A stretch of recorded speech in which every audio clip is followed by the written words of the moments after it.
Nakapanood na ba kayo ng silent film?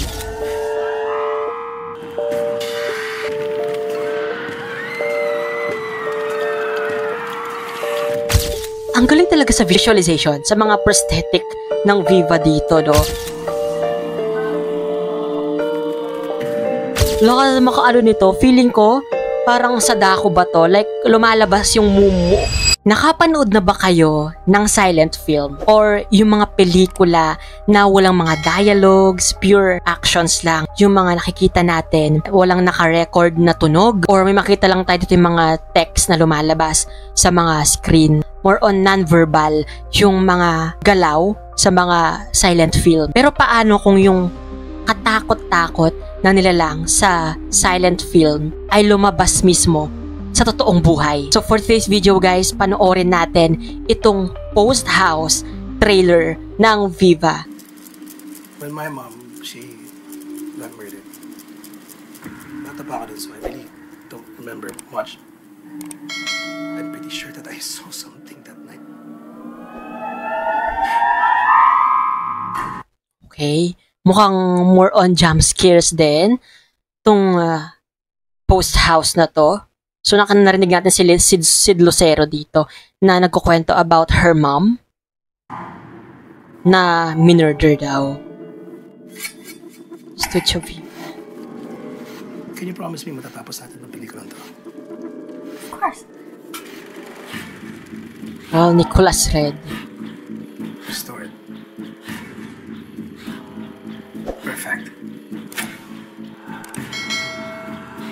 Deleter and Lily. As far as I know, based sa mga nababasa kong mga comments at sa research ko din, na si Bea Binene dito is anak, correct me if I am wrong, anak siya ni Sid Lucero dito, na mahilig sa mga pelikula.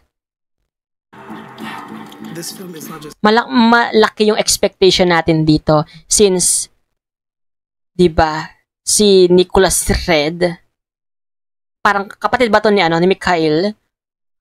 Mga filmmakers talaga, no? Any old reel. Pinakaunang horror film ng Pilipinas.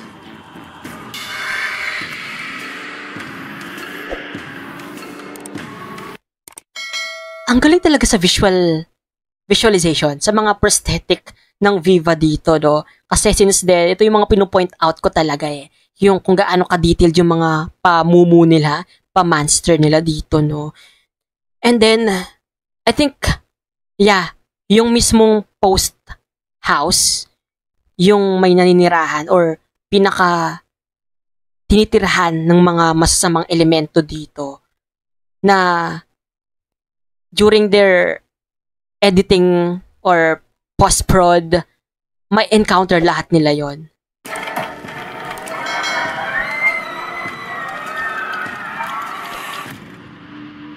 Post House. Nakapanood ng silent film na ganito. So yung nire-restore nila is yung Ang Manananggal, the first horror movie.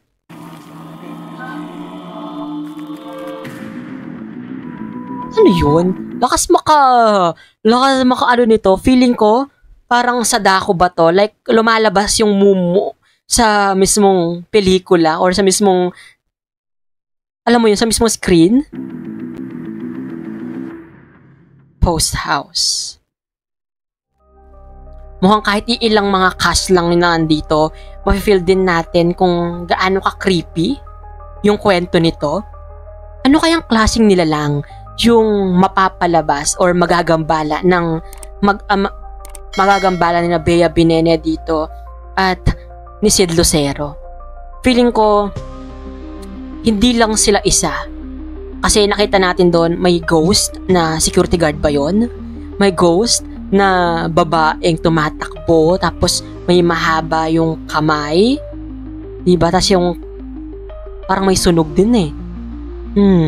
Ano kaya yung sikreto nung real at ano kaya nakakubling mga misteryo doon na dapat nating alamin?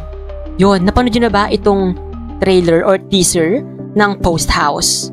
Natakot ba kayo? Anong masasabi nyo guys? Let me know in the comment section. Syempre kung hindi ka pa rin nakasubscribe sa channel ko, don't forget to hit that subscribe button and that notification bell para lagi kang updated sa mga videos na i-upload ko pa. This has been CJ guys, your man of letters. Stay safe and stay motivated. Thank you for watching. Bye-bye!